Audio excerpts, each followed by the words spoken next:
আমরা তারেক জিয়ার প্রতিদ্বন্দ্বী হিসেবে নিজেদের পরিচয় দিচ্ছি না, এ কথা উল্লেখ করে বাংলাদেশ জামায়াতে ইসলামীর ঢাকা ১৭ আসনের সংসদ সদস্য প্রার্থী ডাক্তার এস.এম. খালিদুজ্জামান বলেছেন, ক্যান্টনমেন্ট এলাকায় ভাইরাল হওয়া ভিডিওটি একটি মীমাংসিত ঘটনা, যা আইএসপিআর থেকেও স্পষ্টভাবে জানানো হয়েছে। তিনি বলেন, মীমাংসিত একটি ভিডিও ইচ্ছাকৃতভাবে কেটে ছেটে ভাইরাল করা কতটা যুক্তিযুক্ত। ডাক্তার খালিদুজ্জামান বলেন, আমার জীবনের ঝুঁকি থাকতে পারে, কিন্তু সত্যটা তো কাউকে না কাউকে বলতে হবে, কাউকে না কাউকে প্রতিবাদ করতেই হবে। ব্যাংক খাতের দুর্নীতির প্রসঙ্গ টেনে তিনি বলেন, ব্যাংক ডাকাতি করে কোটি কোটি টাকা লুট করে নিয়ে যাওয়া হচ্ছে, অথচ আমি যদি প্রশ্ন করি আমার টাকা কেন দেওয়া হচ্ছে না, তাহলে সেটা অপরাধ হয়ে যায়। ব্যাংকের যে ছবি আসছে, ব্যাংক ডাকাতি করছে, তারা লক্ষ লক্ষ কোটি টাকা মানুষকে নিয়ে নিচ্ছে, সেটার বিরুদ্ধে কথা বলা, এটা যদি অন্যায় হয় তাহলে আপনি আবার সেই শৃঙ্খলে আবদ্ধ হওয়ার, আবার আয়নাঘরে যাওয়ার জন্য প্রিপারেশন নিন।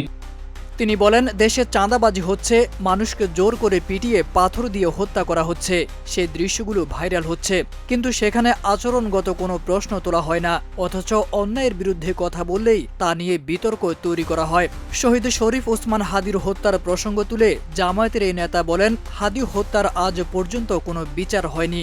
তাহলে প্রশ্ন হলো, নিজস্ব নিরাপত্তা বা প্রোটেকশন নেওয়া কি অন্যায়?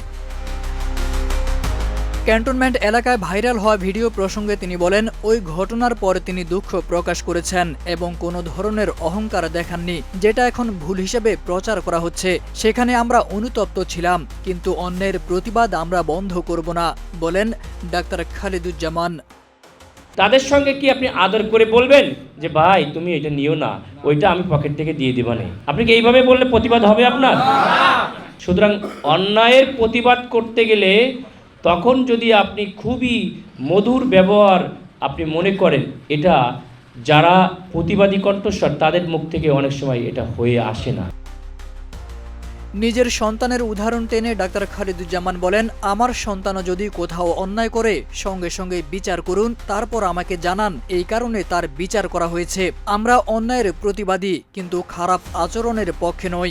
তিনি বলেন, আপনার অধিকার যদি হরণ করা হয় তাহলে সব সময় আপনার কাছে থেকে নিখুঁত আচরণ আশা করা যায় না, অন্যায় হলে প্রতিবাদ হবেই। তারেক আজিজ খান, প্রজন্ম ২৪।